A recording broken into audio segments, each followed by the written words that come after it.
In 1994, we had two people in a two-room office on K Street in Washington, D.C. It was just Nahad and myself. So you can imagine two people in an office on K Street taking on centuries old of stereotypes to get two people out of this community, go to Washington, D.C. and say, we're gonna make changes there and we're gonna succeed. Many people thought it was a joke. They can't be doing this. This is a violation of somebody's First Amendment rights. CAIR called in the media, setting up press conferences in front of the hotel and JCPenney. The result? Both women got apologies and their jobs back. When you think about fighting stereotypes in the U.S., we're not talking about a simple idea. He was like, so do you have to wear that thing on your head? And I was like, my hijab? Yes, I do. 19-year-old Nasia Barlasgar says that's what a manager at a McDonald's restaurant asked her during a job interview. So the choice to wear hijab for me is a personal one. I choose to practice my faith outwardly as well as inwardly, and I wear hijab as an act of worship to God. A Muslim woman says that she was sent packing from a Hollister store in San Mateo because she wouldn't take off her headscarf.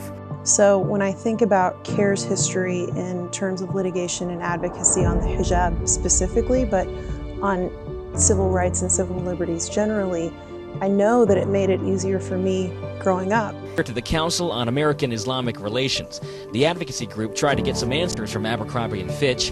One of the most common types of complaints that we get are complaints that are being filed on behalf of American Muslims who are applying for jobs and have not been accepted to those jobs because of their faith. Over the past 25 years, CAIR has processed about 40,000 cases, including discrimination, bullying, hate crimes, and many other areas. It is because of CAIR's relentless efforts that we are now equipped to fight for our civil rights and civil liberties. The focus was about me being the first Muslim woman in hijab to represent Team USA at the Olympic Games. She will become the first American athlete to compete in the Olympics wearing a hijab. The traditional covering worn by some Muslim women. Do you know how important that is, and what is a hijab? CAIR's fight to defend the First Amendment has paved the way for scholars, activists, representatives, executives, judges, models, athletes, and elected officials.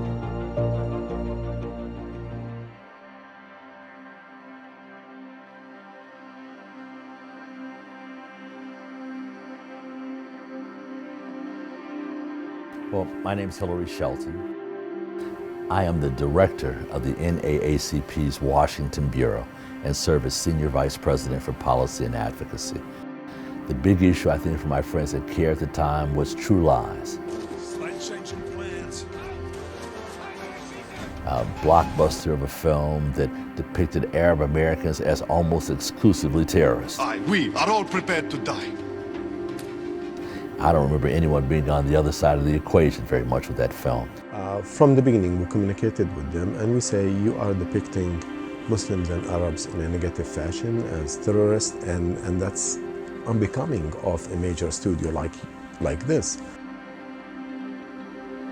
We communicated with them, we gave them a chance, then they ignored us, and we said, okay, we're gonna pick it.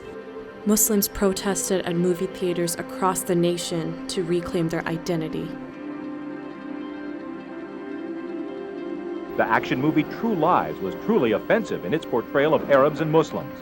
At CAIR's insistence, one of Hollywood's leading movie studios, 20th Century Fox, agreed to run a disclaimer at the end of the film. The spark that probably gave us hope that with organized action, with community support, with the right messaging, we can make a difference. CAIR took on stereotypes wherever they occurred, in Hollywood films, in defamatory racist attempts at humor, or in political propaganda disguised as journalism. I mean, you name the company, you name the news agency, you name Hollywood studio, and we went against them.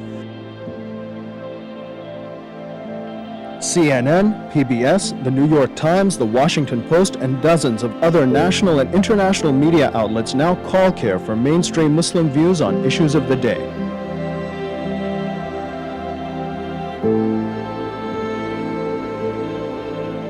More than 1 billion people who aren't fanatical, who don't punish women, who just want to go to the store. Wait a second. Wait a second. And don't do any of the things that you're saying all Muslims Wait a second. stereotype. Only in America can a first-generation Indian American Muslim kid get on this stage and make fun of the president. Colleagues to take action to impeach this lawless president today. Have you even read the United States Constitution?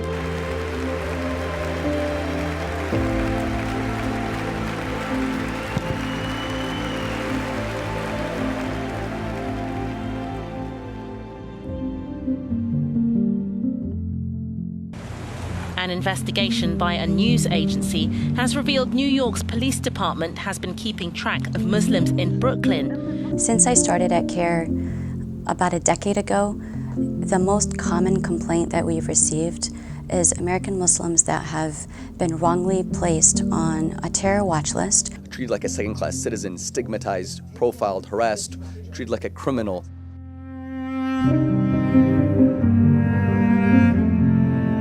One of our landmark cases that we filed to challenge the watch list on behalf of 21 American Muslims. And in that decision, he found the watch list to be unconstitutional. Federal judge ruling the FBI's terror watch list violates the Constitution.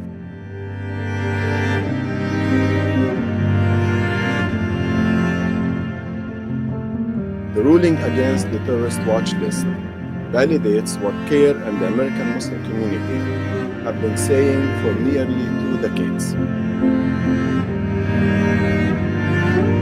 I've been waiting 15 years for this victory. For 15 years, I've been harassed and targeted by the government, even though I've done nothing wrong.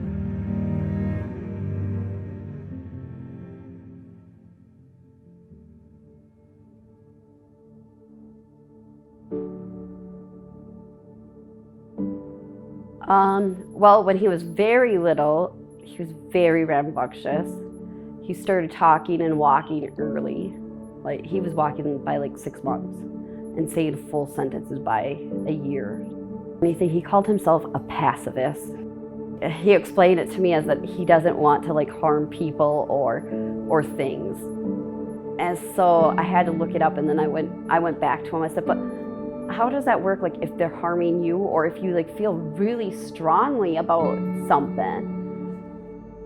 After they found out that Jake was Muslim, they call him a terrorist. 9/11 was awful because he'd get called a terrorist, asked if he was whatever group was in the news at that time, whether it was the Taliban or ISIS or whatever.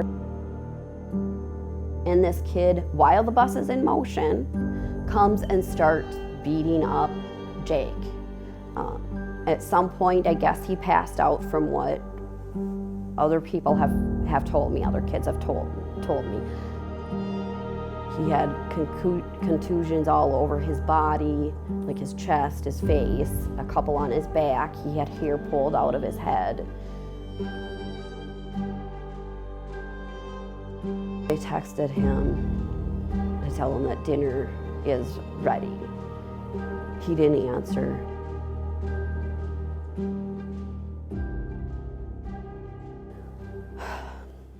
When I go out there, I find him hanging.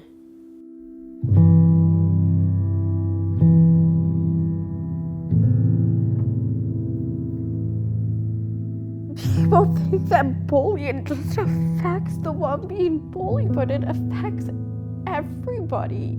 The Taylor's Falls mother is mourning the loss of her teenage son. She says he killed himself after kids bullied him over and over at his school. The fact that my family has to live the rest of our life without him. And we were such an integral family, like we were so close.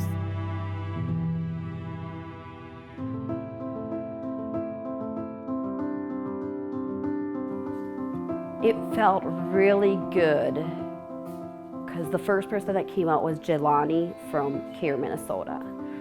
And it felt good to tell somebody everything that we had went through. He was physically forced into a locker. And not have to be afraid of what their reaction was going to be or if they were going to believe us.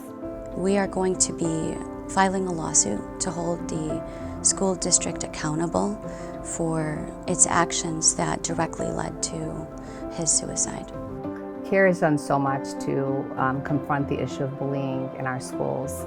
Unfortunately, more than 60% of children have reported that they have been bullied in schools either because of their status as a Muslim or perceived status as a Muslim. And I think those numbers are probably higher than that. Since Trump took office, we've seen a significant rise in bullying throughout the country. CAIR California just released a new report documenting the alleged bullying of Muslim students.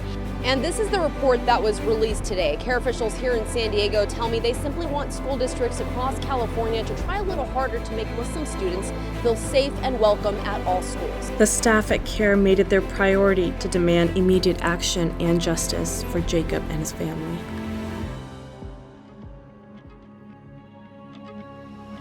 Our legal team has been engaged in a nationwide effort to strike down legislation that restricts the BDS movement. Currently, there are 24 states that have adopted anti-BDS legislation, and another 15 states with pending legislation.